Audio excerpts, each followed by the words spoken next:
అందరికీ నమస్తే అండి. వీడియో టాపిక్ మొదలు పెట్టే ముందు అందరికీ ఒక చిన్న రిక్వెస్ట్. వీడియో నచ్చితే ఖచ్చితంగా లైక్ చేయండి, ఛానల్కి సబ్స్క్రైబ్ చేసుకున్నాను కొంచెం సపోర్ట్ చేయండి.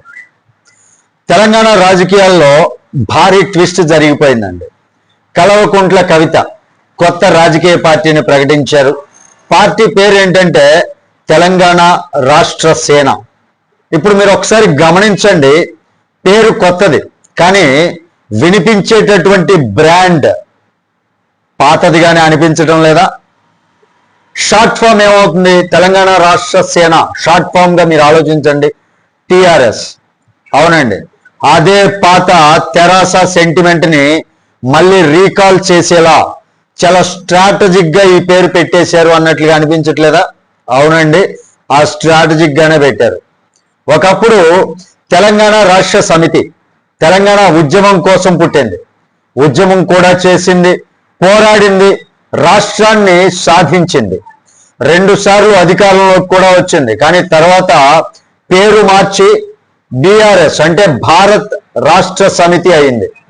అక్కడి నుంచే చాలా మందికి పార్టీ తన మూలాలు మర్చిపోయిందా అన్నటువంటి ఫీలింగ్ కూడా కలిగింది.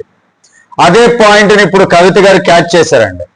తెలంగాణ అనేటటువంటి పదాన్ని తీసుకొని టిఆర్ఎస్ అనేటటువంటి గుర్తు పాత ఎమోషన్ ని మళ్ళీ వెలికి తీసుకొచ్చేలాగా ఇవన్నీ తిరిగి తన వైపు తిప్పుకునేటటువంటి ప్రయత్నంగా ఈ పేరు పెట్టినట్టుగా అనిపించడం లేదా?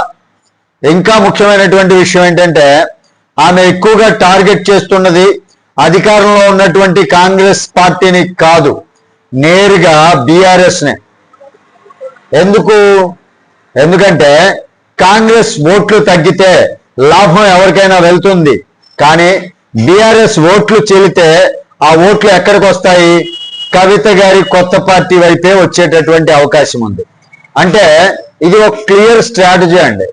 బిఆర్ఎస్ ఓటు బ్యాంకును చీల్చాలి, అసంతృప్తి నాయకులను తన వైపు తిప్పుకోవాలి, పాత క్యాడర్ని ఆకర్షించి తన పార్టీలో చేరే విధంగా చేయాలి. ప్రత్యేకంగా నిజామాబాద్, కరీంనగర్, హైదరాబాద్, రంగారెడ్డి డిస్టిక్ ప్రాంతాల్లో దీని ప్రభావం ఎక్కువగా ఉండేటటువంటి అవకాశం ఉంది అంటున్నారు రాజకీయ విశ్లేషకులు. ఇంకా ఒక ఇంట్రెస్టింగ్ పాయింట్ ఏంటంటే బిఆర్ఎస్ వాళ్ళే మళ్ళీ పార్టీని టిఆర్ఎస్ గా మార్చాలనుకుంటున్నారు అన్నటువంటి ప్రచారం జరుగుతున్నటువంటి టైంలో అదే బ్రాండ్ ను కవిత గారు ముందే క్యాచ్ చేశారు. అంటే ఇది సింపుల్ పార్టీ లాంచ్ కాదండి, పూర్తి రాజకీయ చెస్ మూవ్ అన్నమాట. అంటే చెస్ గేమ్ లో మూవ్ ఎంత ఇంపార్టెంటో, అంటే టైం ప్రకారం ఒక మూవ్ అనేది పర్ఫెక్ట్ గా జరగాలి. అలాగే ఇప్పుడు ఈ రాజకీయ పార్టీ మూవ్ కూడా ఒక చెస్ మూవ్ లాగా పర్ఫెక్ట్ టైంగా జరిగింది. కానీ పార్టీ పెట్టడం ఒక ఎత్తు, ఓకే, అంతమటికి ఎవరైనా పెట్టొచ్చు. దాన్ని నడిపించడం అనేది మరో ఎత్తు అవుతుంది అనమాట. ఎన్నికల్లో నిలబెట్టడం ఇంకో ఎత్తు, గెలిపించడం మాత్రం చాలా పెద్ద పరీక్ష అవుతుంది. మరి ఇక్కడ పార్టీకి కావాల్సిందేంటి? క్యాడర్ కావాలి, పార్టీని నడిపించడం కోసం ఫండింగ్ కావాలి, పార్టీలో అగ్రెసివ్ గా పనిచేయటం కోసం, పార్టీలో నిలబడటం కోసం అభ్యర్థులు కావాలి, గ్రౌండ్ లెవెల్లో వర్క్ చేయడం కోసం గ్రౌండ్ లెవెల్ టీం కావాలి. అన్నిటికంటే ఓటర్ నమ్మకం చాలా ఇంపార్టెంట్, ఓటర్ యొక్క నమ్మకం కూడా కావాలి.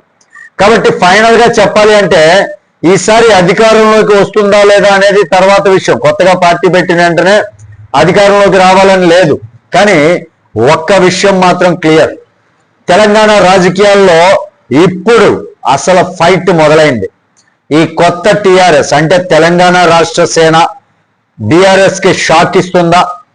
దీనివల్ల కాంగ్రెస్ కు లాభం చేస్తుందా, లేదా తెలంగాణలో మూడో శక్తిగా ఈ పార్టీ ఎదుగుతుందా?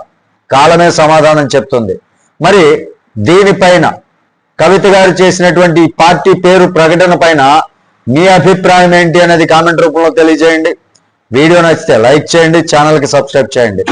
తర్వాత వీడియోతో మిమ్మల్ని అందరినీ కలుస్తాను. అప్పటి వరకు సెలవు. జై హింద్.